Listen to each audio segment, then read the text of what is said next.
প্রিয় ছাত্রছাত্রী, আজকে আমরা করব genetic basis of haemophilia. Haemophilia একটি রক্তক্ষরণজনিত রোগ। আমরা তার জেনেটিক বেসিসটা আজকে দেখব, তার লক্ষণগুলো দেখব, তার উপসর্গগুলো এবং তার জেনেটিক্যাল যে বেসিস কিসের উপরে ভিত্তি করে সেই জেনেটিক্যাল স্টাডি করে আমরা দেখব যে হিমোফিলিয়া এটি একটি বংশগত রোগ বা disorder, A group of hereditary genetic disorder that impair the body's ability to control blood clotting. Blood clotting মানে রক্ততঞ্চন। রক্ততঞ্চন বাধা দেয় সেই বডির যে সক্ষমতা রক্ততঞ্চিত হওয়ার, সেই রক্ততঞ্চিত হওয়াকে বাধা দেয়, যেটাকে আমরা ব্লাড ক্লটিং বা কোয়াগুলেশনও বলা হয়, রক্ত জমাট বাঁধা, সেটাতে বাধার সৃষ্টি করে।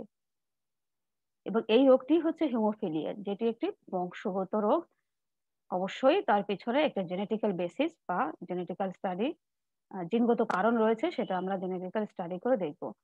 which is used to stop bleeding when a blood vessel is broken. Blood vessel গুলো যখন ভেঙে যায় তখন কিন্তু এটা ইউজ টু স্টপ ব্লিডিং, মানে বন্ধ করতে সাহায্য করে ব্লাড ক্লটিং এর সাহায্যে। কিন্তু যখন এই রোগটি দ্বারা আক্রান্ত হয় মানুষ, তখন কিন্তু তার এই স্টপ ব্লিডিং, তখন কিন্তু ব্লিডিং স্টপ হয় না। In the whole history of hemophilia, the Jews are first to recognize it. The hemophilia blood disorder became known as the royal disease. Queen Victoria was a carrier. ব্রিটেনের রানী, সারা বিশ্বে যাদের রাজত্ব রয়েছে তাদের কুইন ভিক্টোরিয়া রয়্যাল, অবশ্যই তাদেরকে royal heredity, royal family, তাদের ওখানে কিন্তু ক্যারিয়ার হিসেবে রানী ভিক্টোরিয়ার ক্ষেত্রে দেখা গেছিল বলেই হিমোফিলিয়া ডিজিজটিকে রয়্যাল ডিজিজও বলা হয়। তবে হিমোফিলিয়ার দুটি ভাগ রয়েছে, হিমোফিলিয়া এ এবং haemophilia B. Basically haemophilia A কে রয়্যাল ডিজিজ বলা হয়, আর হিমোফিলিয়া বি ওটিকে ক্রিসমাস ডিজিজ বলা হয়। তবুও এক কথায় যদি কখনো আসে তাহলে রয়্যাল ডিজিজ হিমোফিলিয়াকেই বলা হয়। আমরা দেখে নিই হিমোফিলিয়া প্রধান কত প্রকারের। Haemophilia A, classic haemophilia or factor eight deficiency. 80% ক্ষেত্রে আমরা ফ্যাক্টর, যে সমস্ত আমরা আগেই জেনেছি যে রক্ত জমাট বাঁধার জন্য বা ব্লাড ক্লটিং এর জন্য 12টি ফ্যাক্টর রয়েছে। হিমোফিলিয়া এর ক্ষেত্রে ফ্যাক্টর 8 এর একটা ডেফিসিয়েন্সি হয়। ফ্যাক্টর 8 এর ডেফিসিয়েন্সির জন্যই এটি হয়, এটিকেই বলা হয় রয়্যাল ডিজিজ, এবং এটি ঘটে 80% ক্ষেত্রে। হিমোফিলিয়া বি, ক্রিসমাস ডিজিজ, সেটি ঘটে ফ্যাক্টর 9 এর ঘাটতির জন্য বা ডেফিসিয়েন্সির জন্য। 20% ক্ষেত্রে ফ্যাক্টর 9 ডেফিসিয়েন্সির জন্য দ্বারা বা গঠিত হিমোফিলিয়া বি পরিলক্ষিত হয়। Haemophilia C, acquired haemophilia or coagulant factor 11 deficiency, very rare. আমরা সাধারণত হিমোফিলিয়া এ এবং হিমোফিলিয়া বি কেই দেখে থাকি। তো হিমোফিলিয়া সি খুবই রেয়ার, খুবই বিরল, খুব কম দেখা যায়।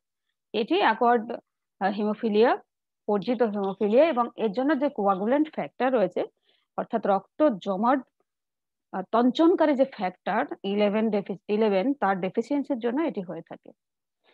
মেজর সাইন অ্যান্ড সিমটম, প্রধান যে লক্ষণগুলি, উপসর্গগুলি আমরা দেখতে পাবো।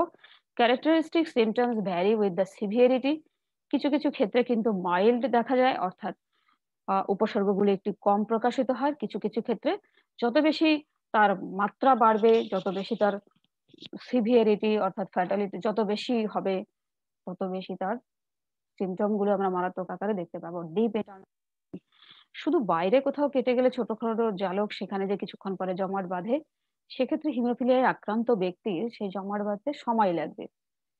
এবং কিছু কিছু ক্ষেত্রে দেখা যাচ্ছে যে জমাট বাঁধেই না, যদি ইন্টারনাল, এখানে যে কথাটা আছে ডিপ ইন্টারনাল ব্লিডিং, অনেক সময় দেখা যাচ্ছে যে কোনো জয়েন্ট বা দেহের ভেতরে, স্কিনের ভেতরে যদি কোনো আর্টারি বা ভেন ড্যামেজ হয়, তো তখন যে ব্লিডিংটা হয় সেটা অত্যন্ত পেইনফুল হয়, এবং সেটা কিন্তু যথেষ্ট মারাত্মক আকারের একটা উপসর্গ। এবং এই যে ব্রুইজিং, যখন স্কিনের নিচে ওরকম আর্টারি ভেন গুলো ব্রেকেজ হয়ে রক্ত বেরিয়ে আসে, তখন স্কিন গুলো এমন এক সোয়েলিং হয়, ফুলে যায়, এবং উপর থেকে ফুলে যাওয়ার পর উপর থেকে স্কিনের নিচে একটা নীলাভ, কখনো কখনো লালাভ একটা আকার ধারণ করে স্কিনটা সেই জায়গায়, ওই ঘটনাকে ব্রিজিং বলা হয়। এবং জয়েন্ট খুব হিউজ ভাবে কিন্তু জয়েন্ট ড্যামেজ ঘটতে থাকে, এবং সেক্ষেত্রে ট্রান্সমিশন ট্রান্সমিটেড ইনফেকশন, এবং সেক্ষেত্রে কিন্তু ব্লাড ট্রান্সমিশন হতে থাকে একটা জায়গা থেকে অন্য জায়গায়, এবং তার ফলে কি হবে, কোনো ডিজিজ ওই জায়গায় যেহেতু ব্রেকেজ হয়ে গেছে, সেখানে কিন্তু কোনো রকম কোনো ইনফেকশন সৃষ্টি হবে, এবং সেই ইনফেকশন কিন্তু একটা জায়গা থেকে অন্য জায়গায় আস্তে আস্তে করে ভালো টিস্যুগুলোকেও আক্রমণ করতে শুরু করবে। এবার আমরা জেনেটিক্স দেখব। পেছনে যে জেনেটিক্স কারণটা রয়েছে, জিনগত যে কারণ রয়েছে সেটি কি? Haemophilia is an inherited x linked genetic disorder. Haemophilia একটি বংশগত এক্স লিঙ্কেড অর্থাৎ এক্স ক্রোমোজোম বাহিত জিনগত ত্রুটি। তাহলে তার মানে হিমোফিলিয়া একটি সেক্স লিঙ্কেড ইনহেরিটেন্স, অর্থাৎ সেক্স ক্রোমোজোম বাহিত এটি একটি বংশগত রোগ। এখানে কিন্তু এই হিমোফিলিয়া এক্স ক্রোমোজোম বাহিত একটি বংশগত ডিজিজ, বংশগত ডিসঅর্ডার বা রোগ। Our bodies have 12 clotting factors, যেমন আমরা বললাম আগেই 12টি ফ্যাক্টর রয়েছে আমাদের রক্ত তঞ্চনকারী, দ্যাট ওয়ার্ক টুগেদার, একসঙ্গে কিন্তু তারা কাজ করে ব্লাড ক্লটিং করার জন্য, অর্থাৎ রক্ত জমাট বাঁধার জন্য। And they are present on X chromosome, তারা কিন্তু এক্স ক্রোমোজোমের উপর উপস্থিত। Having too little of factors 8, 9 or 10 cause hemophilia, খুব কম পরিমাণে কিন্তু একমাত্র এই 3টি ফ্যাক্টরই হিমোফিলিয়া ডিজিজটা ঘটায়। A person with haemophilia will only lack 1 factor, not the 3। 3টি ফ্যাক্টর পার্টিকুলারলি রয়েছে। এবার এক একজন ব্যক্তির যদি হিমোফিলিয়া হয়, সে কিন্তু একসঙ্গে 3টি ফ্যাক্টরই যে তার ডেফিসিয়েন্সি হবে তা নয়, যে কোনো একটা ফ্যাক্টরই যদি ডেফিসিয়েন্সি হয় তারও হিমোফিলিয়া হচ্ছে। আমরা কিন্তু দেখবো এরপরে যে একটা ব্যক্তি হিমোফিলিয়া 8 এর জন্য হিমোফিলিয়া এ, তাহলে যার হিমোফিলিয়া এ তার ফ্যাক্টর 8 এর ডেফিসিয়েন্সি রয়েছে, যার হিমোফিলিয়া বি ফ্যাক্টর 9 এর ডেফিসিয়েন্সি রয়েছে, যার হিমোফিলিয়া সি তার ক্ষেত্রে ফ্যাক্টর 11 এর। কিন্তু এমন হবে না যে কোনো ব্যক্তির হিমোফিলিয়া হয়েছে তার একসঙ্গে 8, 9, 11 তিনটি ফ্যাক্টরি নেই বা 3টি ফ্যাক্টরি ঘাটতি রয়েছে, সেটা নয়। সেটাই বলা হচ্ছে যে একজন ব্যক্তির হিমোফিলিয়া মানে সে শুধুমাত্র একটা, ওই 3টের মধ্যে একটা ফ্যাক্টরের ডেফিসিয়েন্সি হলেই তার হিমোফিলিয়া রোগটি দেখা দেবে। এই characteristic of X linked inheritance, আর সত্যি কথা বলতে কি, এক্স লিঙ্কেড অর্থাৎ সেক্স ক্রোমোজোম বাহিত অন্যতম ডিজিজের নামই হচ্ছে বংশগত অন্যতম ডিজিজের নামই হলো হিমোফিলিয়া। সেই ক্ষেত্রে x linked inheritance is that the fathers cannot pass X-linked trait to their son. অবশ্যই নয় যে একজন ব্যক্তি যার ক্ষেত্রে XY ক্রোমোজোম রয়েছে মেল, সে কখনোই কিন্তু তার এক্স লিঙ্কেড ডিজিজটি কখনো তার সানের মধ্যে দিতে পারবে না, কারণ সান তখনই হবে যখন তার কাছে ওয়াই ক্রোমোজোম যাবে। কারণ আমরা দেখে নিচ্ছি এখানে যে এক্স ক্রোমোজোমের উপরে হিমোফিলিয়া ফ্যাক্টরটি রয়েছে, ওয়াই ক্রোমোজোমের উপরে নয়। সুতরাং সরাসরি মেলের থেকে তার সানের ক্ষেত্রে ওয়াই যাচ্ছে, ওয়াই এর জন্য হবে না, আর একটি এক্স তার মাদারের কাছ থেকে আসবে, এইখানেই প্রশ্ন। সুতরাং ব্যক্তিটি তার সানের ক্ষেত্রে সরাসরি কিন্তু ট্রান্সমিটেড করছে না, যদি তার হয়ে থাকে সেক্ষেত্রে তার মায়ের কাছ থেকে যে এক্স ক্রোমোজোম আসছে সেখান থেকে সে আক্রান্ত হবে, কি কখনো ক্যারিয়ার হবে। তোমরা দেখে নেই, it is inherited in zigzag pattern, zigzag manner, তার মানে একটাকে স্কিপ করে গিয়ে পরেরটায়, মানে সান হচ্ছে না, আবার সানের থেকে কিন্তু অন্যজনা তার মায়ের কাছ থেকে আসার জন্য কিন্তু আক্রান্ত হবে। আমরা সেটা পেডিগ্রি পানেট স্কয়ার দিয়ে একটু দেখে নেব। A male is affected if he has the abnormal gene on his X chromosome. একজন মেল তখনই আক্রান্ত হবে যখন তার এক্স কোনোভাবে আক্রান্ত হবে, যেহেতু তার ওয়াই ক্রোমোজোম বাহিত একটা রোগ নয়, খুব সিম্পল। ওয়াই ক্রোমোজোম বাহিত রোগ হলে তখনই মেল আক্রান্ত হতো সরাসরি। মেল তখনই হবে যখন একটা এক্স ক্রোমোজোম তার মায়ের কাছ থেকে আসবে, এবং সেই এক্স ক্রোমোজোম যদি কোনোভাবে এফেক্টেড হয় তবেই সেক্ষেত্রে সেই অফস্প্রিং মেল আক্রান্ত হবে।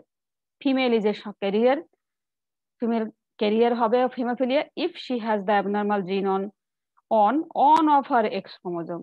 ফিমেল যেহেতু দুটো এক্স ক্রোমোজোম রয়েছে, যদি তার একটা এক্স ক্রোমোজোমের উপরে হিমোফিলিয়া ফ্যাক্টর থাকে তাহলে আরেকটা এক্স ক্রোমোজোম নর্মাল স্বাভাবিক, একজন ফিমেলের ক্ষেত্রে একটি এক্স ক্রোমোজোম হিমোফিলিয়া ফ্যাক্টর থাকছে, আরেকটি এক্স ক্রোমোজোমের নর্মাল রয়েছে, সেই ক্ষেত্রে সেই ফিমেল কিন্তু ক্যারিয়ার বা বাহক হবে। সে তখনই আক্রান্ত হবে যখন তার দুটো এক্সই হিমোফিলিয়া ফ্যাক্টর বহন করবে। ওকে, even though she does not have the same condition, she can pass the gene to her children। যে ক্যারিয়ার সে কিন্তু সেই আক্রান্ত যে ফ্যাক্টরটা রয়েছে এক্স ক্রোমোজোম, সে যাকেই দেবে সেখান থেকে যদি তার স্থানের ক্ষেত্রে যায় সে আক্রান্ত হবে, যদি তার পরবর্তী চিলড্রেনের ক্ষেত্রে সে আক্রান্ত হবে কিনা সেটা আমরা দেখছি। কিন্তু এখানে হচ্ছে তার সেই ফ্যাক্টরটা, সেটা চিলড্রে বাহক হবে, সে তার ফ্যাক্টরটা পরবর্তী চিলড্রেনদের ক্ষেত্রে সে পাস করবে, সেটাই হওয়ার কথা।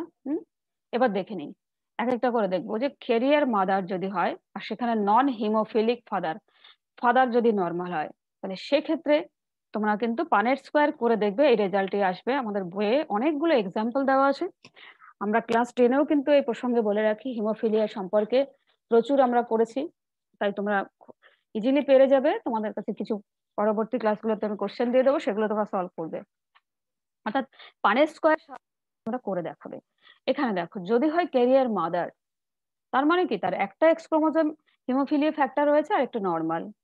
আচ্ছা, ফাদারের ক্ষেত্রে কি ওয়ের তো কোনো রোলই নেই এখানে, অন্তত হিমোফিলিয়ার ক্ষেত্রে এক্সটি একেবারেই নন হিমোফিলিক নর্মাল, তাই সেই ক্ষেত্রে হবে। তার মানে ক্যারিয়ার মাদার আনএফেক্টেড ফাদারের ক্ষেত্রে যদি ক্রস হয় তাহলে যে চাইল্ড হবে, is pregnancy has a 25% chance resulting in a female non career.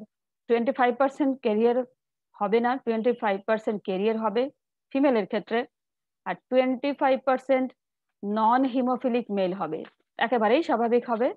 R 20% chance রয়েছে মেলের ক্ষেত্রে হিমোফিলিয়া হয়ে যাওয়ার। এখানে প্রশ্ন, কিছু মেল আসবে অফস্প্রিং এর মধ্যে, তার যদি দুটো সান হয়, কথার কথা, তাহলে একটি সানের ক্ষেত্রে একটা এক্স, মাদারের দুটো এক্স, একটা নর্মাল একটা হিমোফিলিক ফ্যাক্টর, তাহলে একটা এক্স তার পুত্রের ক্ষেত্রে গেলে নর্মাল একটা যদি যায়, তাহলে সেক্ষেত্রে সেই সান কি হবে, নন হিমোফিলিক হবে, কারণ তার ওয়াইয়ের কোনো রোল নেই এখানে।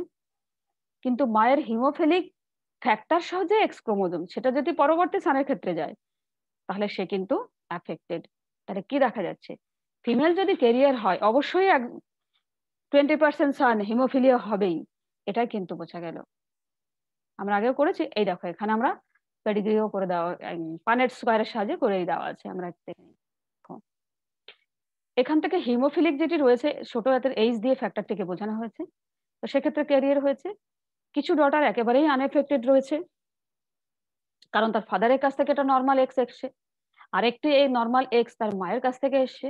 সুতরাং 25% ডটারও কিন্তু সবটা সম্ভাবনা রয়েছে, 25% ডটার নর্মাল, 25% আনএফেক্টেড সান, কারণ তার একটা নর্মাল এক্স তার মায়ের কাছ থেকে এসেছে, আর তার এফেক্টেড যে এক্স রয়েছে হিমোফিলিক ফ্যাক্টর, সেটা তার একটা ডটারের কাছে যাবে আর একটা সেলের কাছে অবশ্যই যাবে।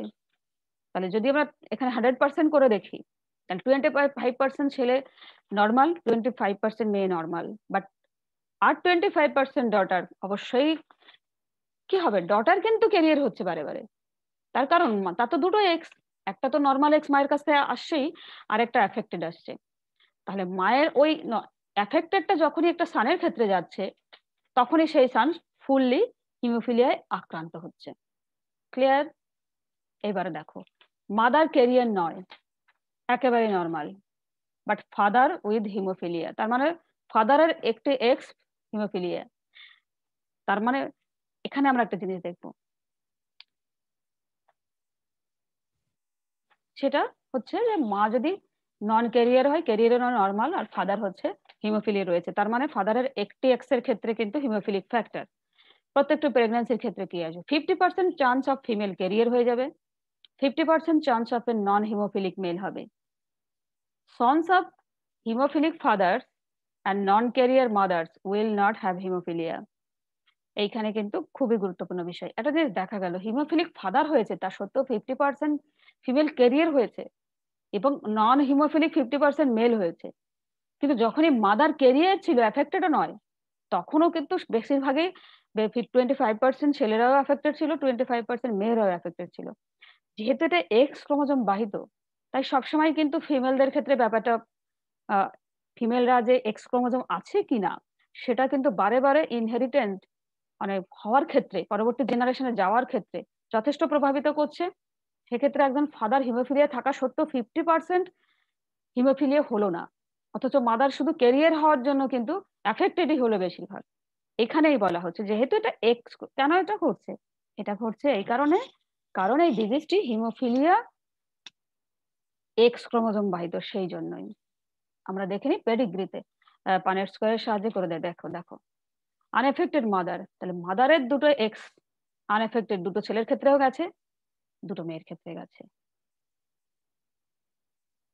ঠিক আছে, এবার যে ছেলে মাদারের যেহেতু টোটালি আনএফেক্টেড রয়েছে, তাই ছেলের ক্ষেত্রে একটা করে এক্স যাওয়ার পরে আর একটা ওয়াই ফাদারের ক্ষেত্রে ফাদার থেকে এসছে, ফলে ওয়াই যেহেতু কোনো ফ্যাক্টর নেই, মায়ের নর্মাল এক্স চলে এসছে, তাহলে ছেলেরা কিন্তু কোনোভাবে আক্রান্ত হলো না। দেখার বিষয়, অথচ বাবা কিন্তু এখানে হিমোফিলিয়া আক্রান্ত, অথচ ছেলে হলো না। কিন্তু ডটার কিভাবে আবার এফেক্ট ক্যারিয়ার হয়ে যাচ্ছে সেটা দেখো। মা নর্মাল হওয়া সত্ত্বেও ছেলেরা আক্রান্ত হলো না, সেটা অনেক দেখা গেল যে, কিন্তু দেখো ফাদার আক্রান্ত হওয়ার জন্য মেয়েরা আবার পরবর্তী জেনারেশনের জন্য তারা ক্যারিয়ার হয়ে গেল, তারা আক্রান্ত না হলেও, কারণ তাদের একটি এক্স মায়ের কাছ থেকে এসছে, দুজনেরই নর্মাল, বাট আরেকটি এক্স ফাদারের কাছ থেকে আসবে যেটা অলরেডি হিমোফিলিয়া প্রেজেন্ট। এখানেই দেখার বিষয় যে মাদারটা বারে বারে কিন্তু, যেহেতু এটা x linked chromosome, x link বা এক্স ক্রোমোজোমের উপরে নির্ভর করছে ফ্যাক্টরটি, সেই জন্য বারে বারেই ফিমেলদের ভূমিকা কিন্তু রয়েছে। সে আনএফেক্টেড সত্ত্বেও সে যদি একজন অ্যাফেক্টেড হিমোফিলিক মেলের সঙ্গে ক্রস করে, তাহলে তার ক্ষেত্রে ফিমেলরা আবারও ক্যারিয়ার হয়ে যাবে। আর পরবর্তী জেনারেশনে এই যে ডটাররা ক্যারিয়ার হলো, তারা যখন আবার এরকম ক্রস করবে, তাদের ক্ষেত্রে কিন্তু অবশ্যই প্রত্যেকটা শ্রেণী প্রায় আক্রান্ত হবে, আমরা দেখেছি 25% করে। ক্লিয়ার হলো?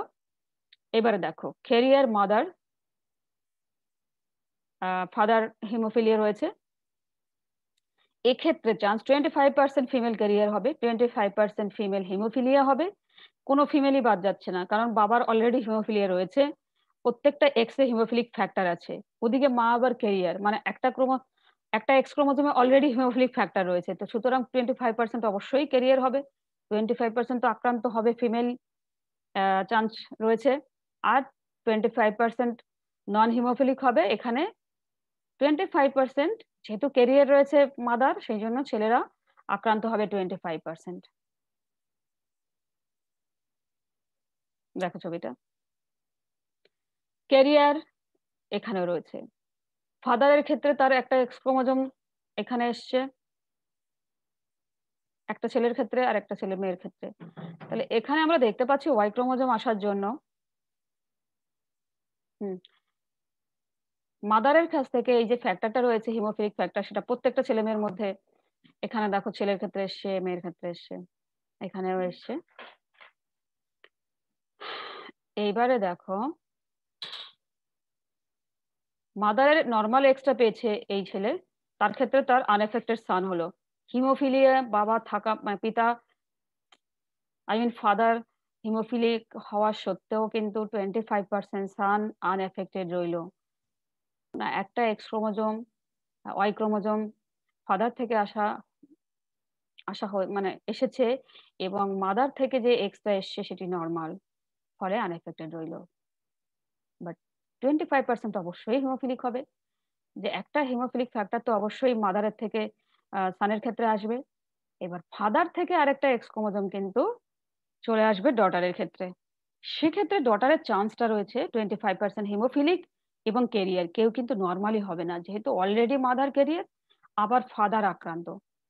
যদি এখানে ফাদার আক্রান্ত না হতো তাহলে দুটোই ক্যারিয়ার হতো, যেহেতু ফাদার অলরেডি রয়েছে, কারণ ফাদারের থেকে একটা এক্স ক্রোমোজোম তো ডটারের ক্ষেত্রে আসবেই, আর সেখানে যেহেতু মাদারের একটা অবশ্য রয়েছে, যেই এই ক্যারিয়ারের সঙ্গে দুটো ক্যারিয়ার এক জায়গায় হয়ে গেল, দুটো এক্স ক্রোমোজোমই হিমোফিলিক ফ্যাক্টরকে ক্যারিয়ার করছে, বহন করছে, সুতরাং তারা অ্যাফেক্টেড হলো। বারে বারে আমরা এগুলো দেখবো, আমরা অনেক রকমের এখানে করা আছে। দেখো ফাদার হিমোফিলিক, মাদার হিমোফিলিক, অবশ্যই 50% চান্স রয়েছে ফিমেলের ক্ষেত্রে অ্যাফেক্টেড হওয়ার, 50% মেলও এখানে অ্যাফেক্টেড হবে। দেখা যাক। তার কারণ মাদারে রয়েছে দুটি ফ্যাক্টর, একটা এক্স তো থাকলোই। ফাদারের কাছ থেকে ডটারের যে আরেকটা এক্স ক্রোমোজোম সেটা ফাদার থেকে আসে। তো অলরেডি 50% ডটারই হিমোফিলিক হয়ে গেল। কতটা এফেক্টেড করছে এক্স ক্রোমোজোম? মাদারের দুটি এক্সই এফেক্টেড, তাই প্রত্যেকটা ডটার তাই। এবার মাদারের থেকে একটা করে হিমোফিলিক তো অবশ্যই দুটো সানের ক্ষেত্রে এসছে। সেই ক্ষেত্রে যেহেতু ওয়াই ক্রোমোজোম একেবারে ফ্যাক্টরটা নেই, তাই সেক্ষেত্রে সবাই এখানে কিন্তু ছেলেরাও আক্রান্ত হলো, কারণ ওয়াই ক্রোমোজোমের ভূমিকা নেই। হলে কিন্তু সমস্ত ছেলে মেয়ের হিমোফিলিক হওয়ার চান্স রয়েছে। 50% ছেলেরা, 50% মেয়েরা। বারে বারে এরকম ক্যারিয়ার দেখাচ্ছে তো। এখানে haemophilic mother, normal father. Normal ফাদারের ক্ষেত্রে অবশ্যই এখানে কিন্তু নর্মাল যখনই ফাদার হবে আর হিমোফিলিক যদি মাদার হয়েও থাকে, অবশ্যই ডটাররা ক্যারিয়ার। কারণ ডটারের একটা এক্স মায়ের কাছ থেকে, আরেকটা এক্স ফাদারের কাছ থেকে। ফাদার থেকে যে এক্সটা আসছে সেটা অলরেডি হিমোফিলিয়া নেই। সুতরাং দুটো এক্স এর ক্ষেত্রে একটা হিমোফিলিক ফ্যাক্টর আছে আর একটা নেই, তো দে আর ক্যারিয়ার। তাহলে এখানে সানের ক্ষেত্রে দেখো, সানের ক্ষেত্রে দুটো যে এক্স ক্রোমোজোম সেটা মায়ের থেকে আসবে। মায়ের অলরেডি হিমোফিলিক ফ্যাক্টর দুটোই, যে কোনো একটা করে আসলেই তারা হিমোফিলিক আক্রান্ত হয়ে গেল। সুতরাং এক্স ক্রোমোজোমের যথেষ্ট ইনফ্লুয়েন্স রয়েছে, আমরা জেনেটিক্যাল বেসিস থেকে সেটাই জানলাম। বেশ, তাহলে very rarely a girl is born with haemophilia and this can happen if her father has haemophilia and mother carrier. আমরা দেখলাম যে সমস্ত ক্রস করে দেখলাম যে তাদের জেনারেশন টু জেনারেশন কিভাবে তারা ইনহেরিটেড হবে ক্যারেক্টার্স গুলি, সেগুলো আমরা দেখলাম। Disorder are born mother's who are not career, অনেক সময় হচ্ছে এরকম। ইন দিস কেস মিউটেশন, তার মানে জিনের মিউটেশন হয় এবং সেই মিউটেশনের ফলে এই ফ্যাক্টরগুলোর ডেফিসিয়েন্সি দেখা দেয়। Different types are classified into mild টাইপের হতে পারে, মাইল্ড মানে সামান্য কিছু, মডারেট হতে পারে, আবার সিভিয়ারও হতে পারে। এটা খুব কম পরিমাণে লক্ষণ দেখা যায় এরকম। সেক্ষেত্রে দেখা যায় যে নর্মাল ফ্যাক্টর গুলো 5 থেকে 30% হতে পারে। মডারেট হিমোফিলিয়া 1 থেকে 5% নর্মাল ফ্যাক্টর, আর সিভিয়ার ক্ষেত্রে greater than 1% বেশ normal factor. Occurrence: hemophilia is quite rare, with only about 1 instance in every 10,000 birth, 1 in 5,000 male birth for hemophilia A, and 1 in 50,000 birth for hemophilia B.